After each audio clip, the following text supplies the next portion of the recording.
Hello, it's time to begin our discussion. We have a tough limit, so I request the guests to take their seats. Our non-Russian speaking guests to use their translation devices.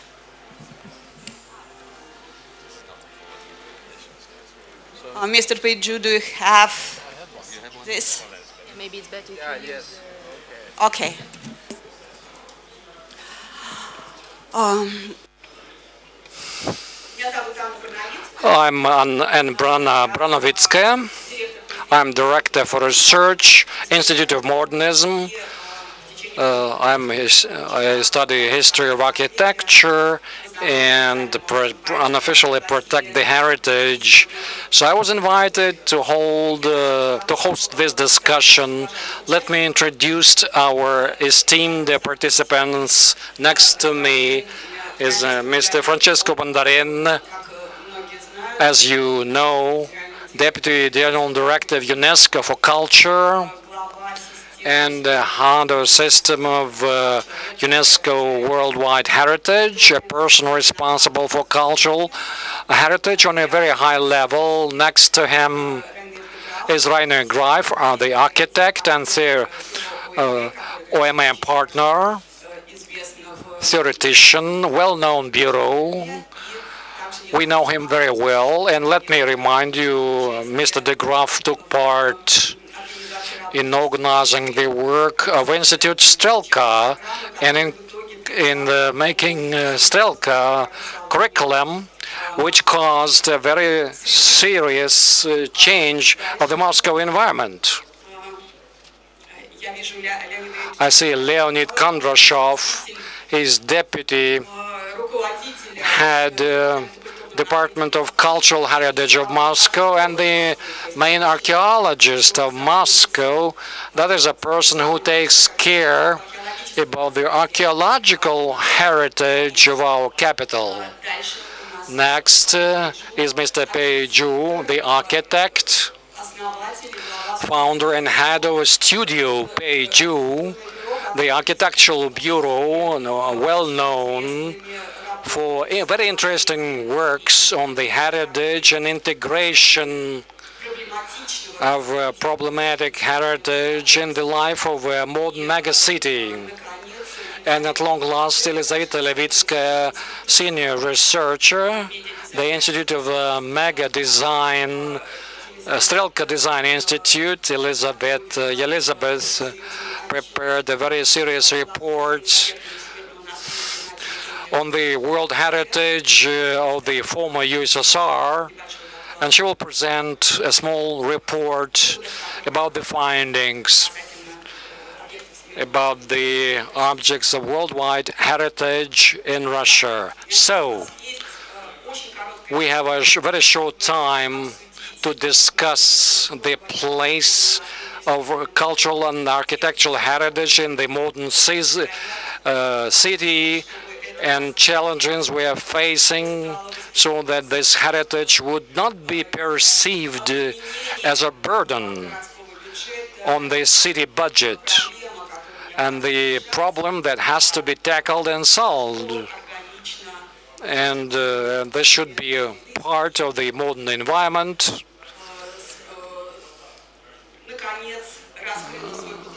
And so that it will offer its potential, and it is extremely important to keep its authenticity to the extent possible. There is a chance that Boris Pasternak will join us, Deputy Chairman of the Scientific Council under the Minister of Culture of Russia, but so far he did not show up. I will ask you first our participants to speak, and hopefully we have time left to discuss the general topic. The first to speak is Francesco Bandarini. Please, you're welcome. Большое спасибо. Good afternoon to all of you. It's a great pleasure to be with you tonight. Thank you for for putting this question, this issue of heritage at the core of this Moscow Urban Forum. Normally, when you talk about culture and heritage, you don't find them in the Urban Forum. This is a very important decision for you to put it. And I think that it is a very good and important decision, because I think we all know that in the past, say, half a century, more or less, heritage, and in particular urban heritage, has become a very important part of public cultural policies. You see, 50 years ago, cities were not considered heritage. In fact, many legislations in many countries didn't even look at them as heritage. Heritage was the big monuments. It was, you know, the cathedrals or the temples or the archaeology and so on. Nobody saw cities as heritage. Then in the past 50 years, this has become a very common concept. You have to know, for instance, that in the UNESCO World Heritage List, the biggest category of heritage are cities. We have 300 out of 1,000 sites, 300 are cities. So it means that there's been a complete revolution in the approach. Not only heritage is important, but cities as heritage are very important. Now, why this is happening? I think for many reasons, which all of them are relevant for this forum, but clearly, first of all, the cities and heritage represent a very strong element of public identity. People want to have heritage as a reference for their history, for their culture, for their artistic ability, for their capacity to express through the physical environment their history. They have become very powerful attractors of visitors, tourists, national, international. They are really the place where many creative activities are taking place, the arts, the concert, the music, the production, and so on. So they are really important in the life of a country. They're really important in the life of a metropolis.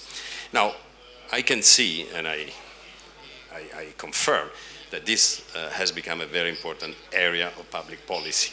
This doesn't mean, of course, that there is no problem.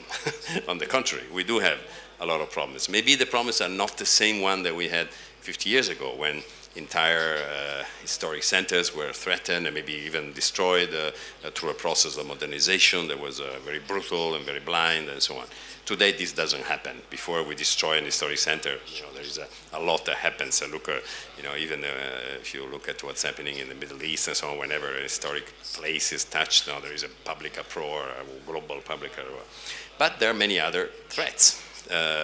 For instance, real estate pressure, commercialization, gentrification, tourism becomes sometimes excessive and becomes a threat to the authenticity, the integrity. So we have to think of this, our cities as something that needs to be protected, understood, protected, and put in a special framework. Now, this is even more important now when the world is becoming an urban world. We know that we have more than half of the population of the globe in cities. We know that by 2030 there will be between 40 and 50 megalopolis in the world. What is heritage for this? I think this is a big question. I would like to really put the question to you, because I think it is a very critical, significant question. What is heritage in the future? What is heritage in the 21st century, where half of the population of the world will be in very large cities that are really built in the recent times and so on? We need to think about not only how to protect it, but also how to produce it, how to make it available to a larger population that deserves and of course wants to have that kind of access. I can elaborate more further on that, but certainly what I can say is that on the 21st century, heritage and urban heritage will continue being a very important part of public cultural policies, but certainly it will have to change its meaning. Okay. Большое спасибо за выступление. Thank you very much for your speech. What could we expect? This is a global coverage and very lofty philosophical content.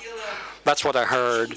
I want to specify the topic, to elaborate on it, and I invite Yelizaveta Levitskaya to tell us about the problem she's facing concerning the heritage and concerning the chances we have. Hello, colleagues.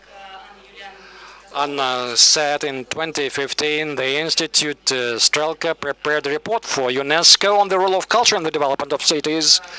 And at the same time, simultaneously, our colleagues abroad, some of them are present, made a similar report in their respective regions. In our UNESCO team, led by Bandarin, is preparing a global report on this topic.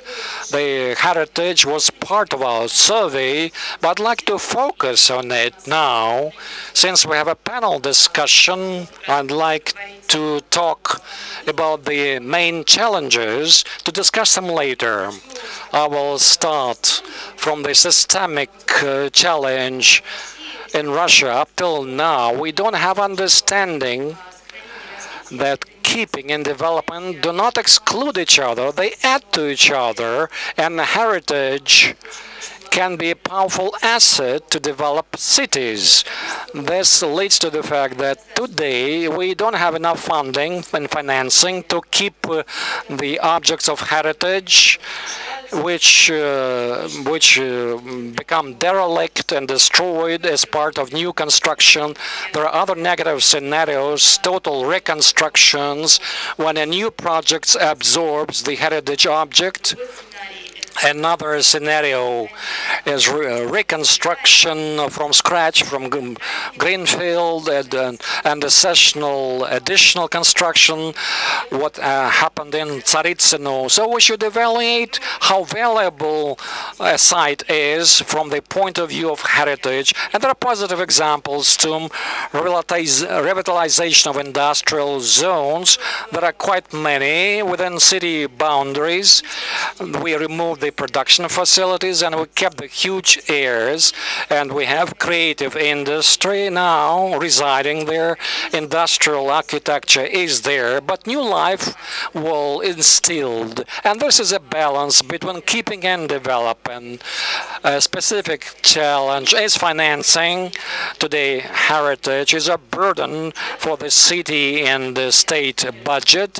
It is always a prerogative of the state, and the state can allocate limited funds to keep and revitalize the heritage.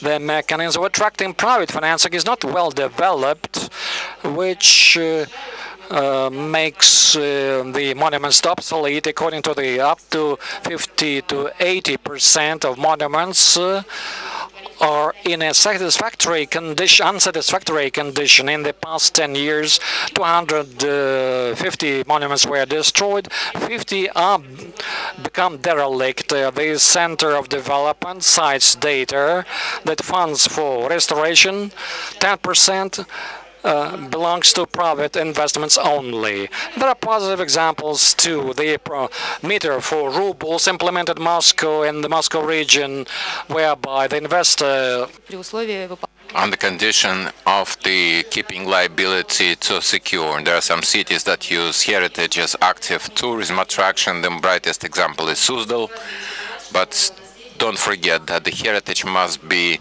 protected and revitalized not only for tourism but to increase local identity, preservation, and necessary to consider interests of local population. Another challenge is a shortage of the number of the specialists of all levels. We're lacking competent officials who understand specifics of working with the heritage, the restoration managers and experts, those who can revitalize the heritage. The reasons are many. First of all, it's of course obsolete educational system. It's quite indicative that in Russia more than 70% of the higher schools that prepare specialists in construction and architecture, very few have specialty in restoration. As for the rating of QS, in the area of architecture construction, there is a single Russian higher education institution. We're not just leading, we are absent. Naturally, another reason is that the salary in this sphere is not attractive for young specialists. as it is seen on the table shown in the bottom of the slide. It's less than the level of average salary in the economy. Even experts surveyed by us say the bad developments of professional expert links inside of the country and bad exchange of experience with foreign colleagues. Of course, there are new modern institutions and organizations that carry out activity preparing specialists or providing further education, but all of them are not capable to fill up the deficit.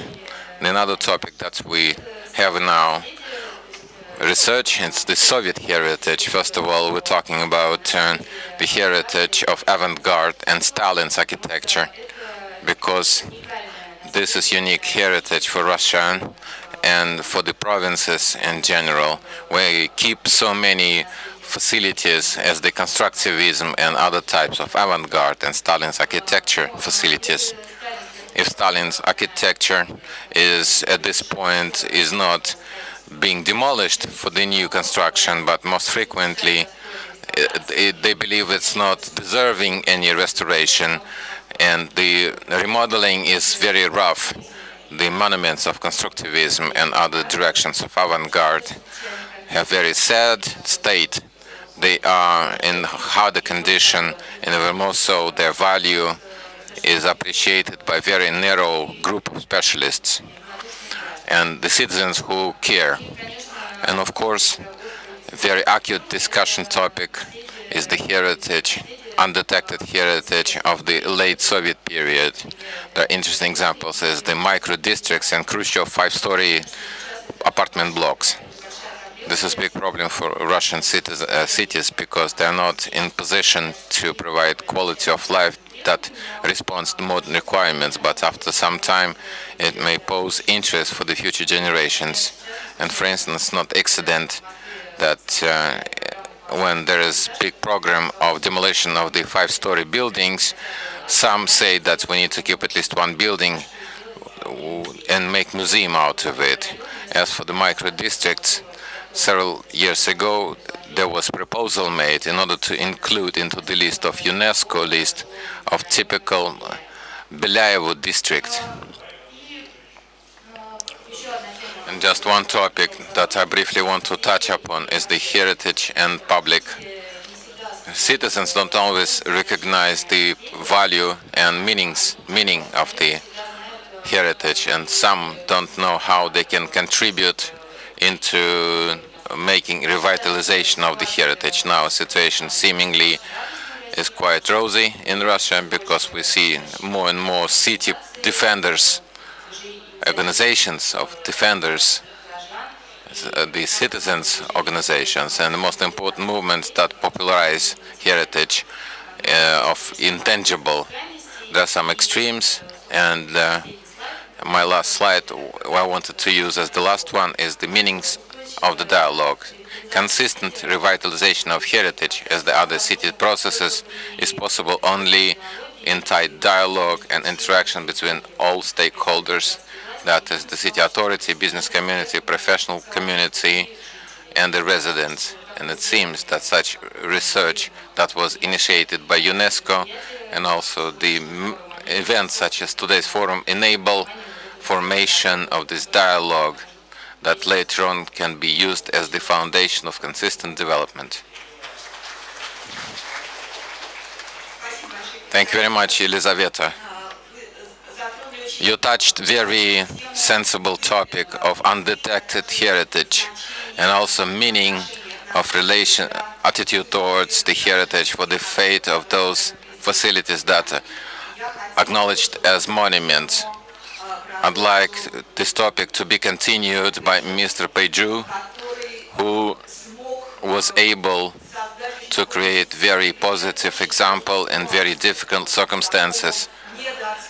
Under-evaluated heritage is traditional housing Chinese cities, some hutons, districts, and Peju Studio carried out project of revitalization of one traditional house, making it into extremely comfortable and well prepared for modern life studio for artists and residential house. I don't know whether he wanted to tell us about this project, I mean Mr. Peju, but I invite him to use microphone.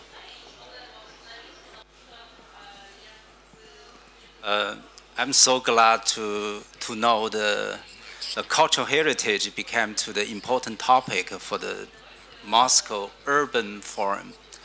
To know, knowing the people love to explore the city. They want to know the history of the city, culture of the city. I think culture heritage became to the natural attract point for the city. So, to tell you the truth, the reason I took this invitation to come to the Moscow, one of the reason is attract, the cultural heritage is really attract me. But everybody know the current technology actually change people's life. People can easily get on the internet to know what are they want, to know all the information, historical information, cultural, etc. The question is, should we keep the historical heritage to be part of a museum, or should we give it, some new life? I think this is actually my work. In the last 10 years, I consistently work on a lot of the preservation, renovation, etc. Maybe I just use very quickly go through the project I'm working on to show what is my effort, try to achieve the preservation, the renovation, and the innovation. The first one is the Taimiao Museum. If we go, okay. So this location, probably this is Forbidden City, and the blue box used to be imperial, the temple be part of the Forbidden City. A long time ago, this spot was, ignored by most of the people. People just straight from Tiananmen Square go to the Forbidden City. Very less people know there's some biggest Ming Dynasty heritages exist here. 2000, right after Olympic Games, Beijing government approached me, asked me what's the solution for, we can promote this heritage into the public life. So you can see this is we have two phases. The first phase we already realized, which is we renovate, preserve the existing Ming Dynasty structure. You can see the roof. Right now we convert to the museum. But the second part, you can see 3 pavilion, this is not a permanent building. We come out more like a installation, temporary building. They can easy to install on the side. They can disappear right away in order to achieve the multi-possibility for the public life. So museum is going to be changed. It's not only just the traditional museum for the painting, but actually we want to hold a lot of activity to become to the attractive point for the Beijing. This is the biggest temple in the wood structure in the world. This is even bigger than Forbidden the city's temple. So this is what we, the couple of show we already done is became to the people's meeting place. A lot of the cultural activity happen in this spot. The second, the project we go to more small scale, which is one of the biggest cultural heritage in Beijing, which is Hutong and the Courtyard House. I work with one Chinese artist, Cai Guojiang, who made the beautiful gunpowder, the painting. He inspired by the Chinese gunpowder invention. So I take advantage from this very small courtyard house, but you can see how we transformed existing structure into the more life, more the contemporary way. So 3 building, the 2 courtyard, but most of the building we make huge effort to preserve. One, the 70 building we demolished instead of contemporary the building. But if you look at this typology of the building, actually exactly catch up the historical the building typology adjacent to, if we ignore the pitch roof, etc.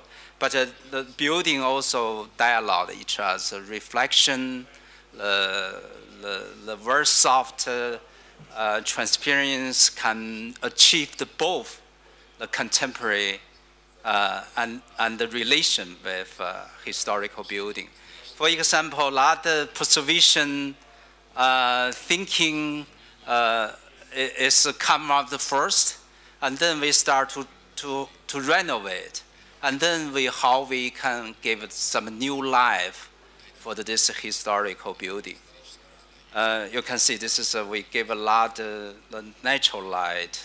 Since I grew up from the courtyard house, like this kind of house, but most people like, but a lot of people also feel disconnect with contemporary life. So I think these above two examples clearly demonstrate one strong idea, which is how we transform the historic, cultural heritage into the modern life. We cannot just leave this building or like a huton, such huge amount of the building in historical town. You cannot just let them be part of a museum, just not just let people to look at. Actually, we want to give this heritage new life. So this is what point I want to make. Actually, the cultural nature and heritage became to the 3 important things for the Moscow future, Moscow city future. Even I never been Moscow before. I only have 24 hours right now, probably exactly the 24 hours. But I have strongly feel, how important the heritage, for the Moscow. How important the artistic spirit for the Russian. How important how important, like nature, how important for the future of Moscow. This is what I try to make. Thank you.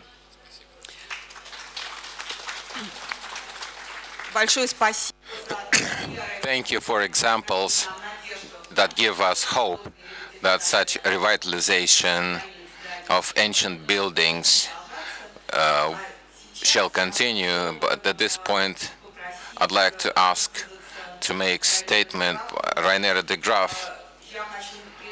First of all, I'd like to remind that MA Bureau in the last years was working with the heritage, and maybe the most contradictory example is the rebuilding of Fortedeschi in Venice, when the 16th century building was adjusted for new life as the department store, with quite serious change of the structure, including escalators installation. And remind you that OMAMA also several years ago prepared big theoretical research presented in form of the exhibition that is called Preservation Chronic House, and this provocative statement that also contained the attacks against the system of the UNESCO World Heritage Program. In particular, there was statement that traditional form of preservation of heritage kills this heritage and limits opportunity for development. And as far as I can imagine myself, the new practice of the Bureau where Rainier works, it shows how bigger freedom of architect may lead to more favorable fate of monument and most importantly, the facility that officially is not heritage, that simultaneously you have to expand concept what is valuable and expect spectrum of potential manipulation with this facility. I still want to give the floor to Rainier, who certainly wants to say something maybe different. You're welcome. Thank you. You've almost made the statement for me, I think, which in a way alleviates me of the obligation to talk about our own work, because you've done it very eloquently. Thank you. You mentioned something about the contradiction in heritage, in preservation. And I have 3 opening slides where I would like to illustrate this point. This is, well, you know who this is. This is 1986. This is the same woman in 2016. That is 30 years gone by with actually remarkably little change in 30 years. And the paradox is that that level of no change is in fact the result of an enormous effort, and mainly an enormous financial effort. Where I think we've instantly got the paradox on preservation and heritage there. We think we have heritage, and we think we need to leave heritage alone. However, I mean, heritage is in itself a matter of an effort, and it's what, as you can see here, heritage, in as much as Madonna is heritage, and I think, you know, some cultural anthropologists may argue that she is, but in as much as Madonna is heritage, it's a considerable budget. Wouldn't you agree? Anyway, having said that, I also have a serious part of the presentation, which I would like to show quickly. And it's, when we talk about heritage, we often talk about old architecture, properly historic architecture. A lot of our argument on preservation has actually been dedicated to what to do with the 20th and particularly the late 20th century. You all know what this is. The Pruitt-Igoe development demolished 18 years after it was built, only 18 years after it was built in 1972. That, in a way, for many prominent architecture critics, signaled the end of modern architecture, and in a way, we are still suffering in many ways from that rash conclusion, I would say. Modern architecture died, particularly modern architecture's views on the city died, and the results are very clear. This is in France, gone. This is in London, gone again. This is in the Netherlands, gone in Glasgow. Another project, gone. This is the Bijlmermeer in the Netherlands, gone, gone. Dundee, gone, gone. Italy, gone. And here East Germany, interestingly, also being demolished. And this last one is actually Marzahn, which was built in the 1980s. So we are still talking about an architecture that is demolished often within 30, sometimes within 20 years of its realization, and with it comes not only the disappearance of a certain amount of built substance, because that is in a way the least of the problems. With it comes the erasure of memory and the erasure of a particular mentality of the 20th century that was very important. Marzahn in former East Germany, a lot of East Germany is being rapidly depopulated towards West Germany. Again, an old village that got to be a new town in the 80s looked actually remarkably normal and a regular fact of life in the 1980s, as you can see here. But ironically, this last picture isn't in East Germany, it's in West Germany, which you get to see when you put the colors on. And here you have the strange paradox that we used to have a communist system and we used to have a Western system. And supposedly they were miles apart. Supposedly they were extremely different. Supposedly they were ideological opposites. Is this East or West Berlin? Does anybody know? This is East Berlin. Well, then consequently this is West Berlin. But how different were the extremes in that particular day and age? And I think it's sort of interesting that when you ask audiences, I mean, most of them don't know. And even though at the time the systems were opposite, the physical results were similar. Now, we have had 25 years ago the fall of the wall, and actually, strangely, the difference between East and West Germany has increased. There is fewer people in East Germany, there is a bigger discrepancy in disposable income over the economic character, there is a much larger unemployment rate, and in a way, even though the wall is gone, the divide and the difference has paradoxically increased. And I cannot help to think that that has something to do with the erasure of these buildings. And it's interesting. This was for the most part social housing, as was this. This is not demolished, this is Le Corbusier, but this is simply unaffordable. A simple house in Marseille for an average person with an average mortgage in France is unaffordable. This is Trellick Tower, social housing from the 1970s in London, with London property prices essentially unachievable for the type of people it was once built for, even unachievable for middle class and fairly rich people. So projects like this are either demolished or they're too expensive. And in both cases, it means that social housing is gone. It no longer exists. The building exists, but the spirit of the building doesn't exist anymore. Well, calculation, it's unaffordable. And so here is, in a way, the paradox. Social housing, housing the privileged, the normal unattainable, the unattainable the norm. What is left after the normal becomes radical? Thank you.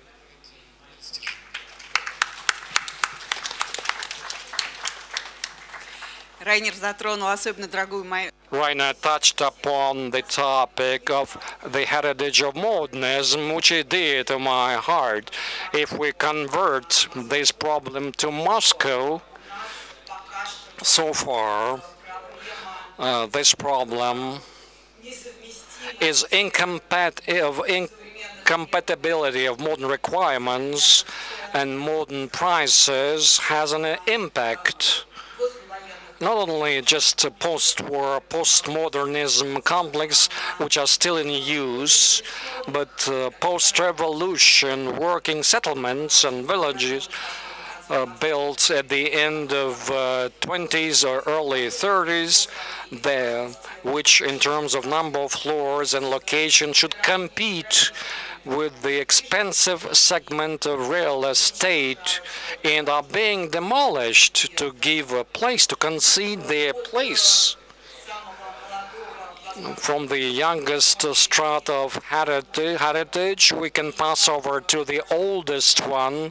So I ask Leonid Viktorovich to say a few words on what is going on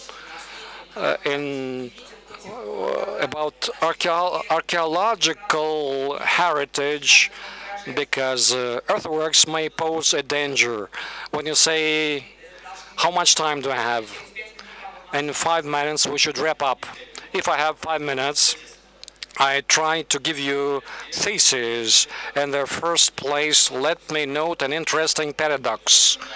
Actually, the cultural heritage began as archaeology in the era of Renaissance. It was a good manner to find artifacts and treat them as ideal perfection. Archaeology brought a lot of use. Many monuments of 16th and 17th century can be seen because we use stones from the archaeological ruins. So there was also practical use from archaeology. It is amazing and interesting, but archaeologically became a stepdaughter of cultural heritage. What's more, there are experts and archaeologists believe that for an object to be treated nicely, a cultural gap is needed. So it should drop out. from the general memory. It is important for cities. We're at the urban forum, as at the forums within which World Heritage objects are located. As a rule, we feel and sense the city by the architectural or objects or monuments surrounding us. For Moscow, in the first place, as far as I know, and when I talk to people, I hear that it's the Moscow now 19th century, rarely the Moscow 18th century, and the Moscow of the 17th and more ancient times are known to experts only, but it was said correctly, underneath is a huge strata of times, and to revive it to memory is very important for modern objects too. When we spoke about the use of archaeological objects, Tsaritsino was very interesting. Bazhenev, when building its palaces, used architectural details and materials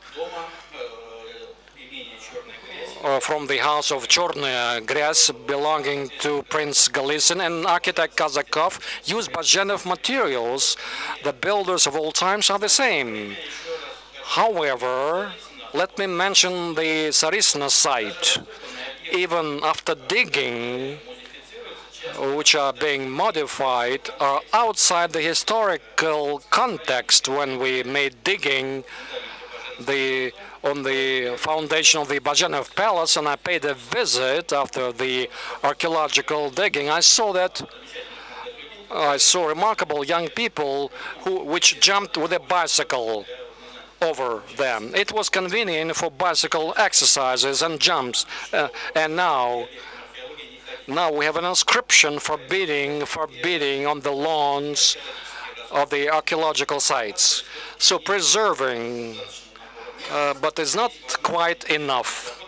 We should work hard how to manage the objects of cultural heritage, to put them into the cultural context. What we did in the Kolomenskaya village, when there is a World Heritage object, and there were frescoes and the food yard, and these were modified. And one can understand, and the cellar was also found. When we visit Kolomensk from the metro station, we're in the backyard of these czars' mansion house. It's actually economic zone. So it is perceived vice versa. But there are absolutely diverse objects. Next to Ascension Cathedral, there is a Gorodikovo settlement. In the mid-19th century, Khodakovsky paid attention to it.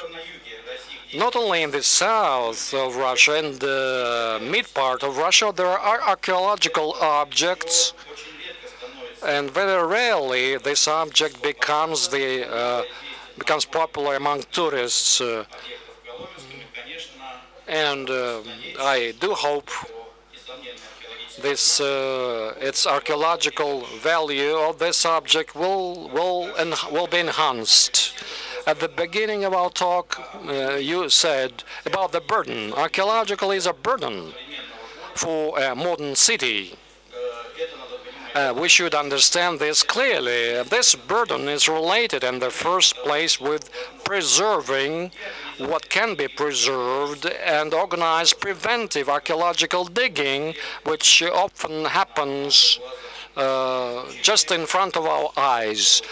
To wrap up, I'd like to say, when I talk to my architect friends, I say, dear colleagues, what you build at the end will be ours, belonging to archaeologists, but I don't want this to happen.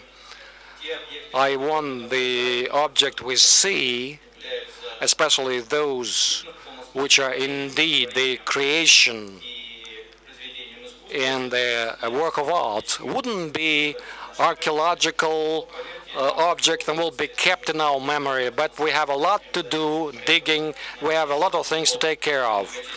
and I hope the many objects of cultural heritage will be preserved.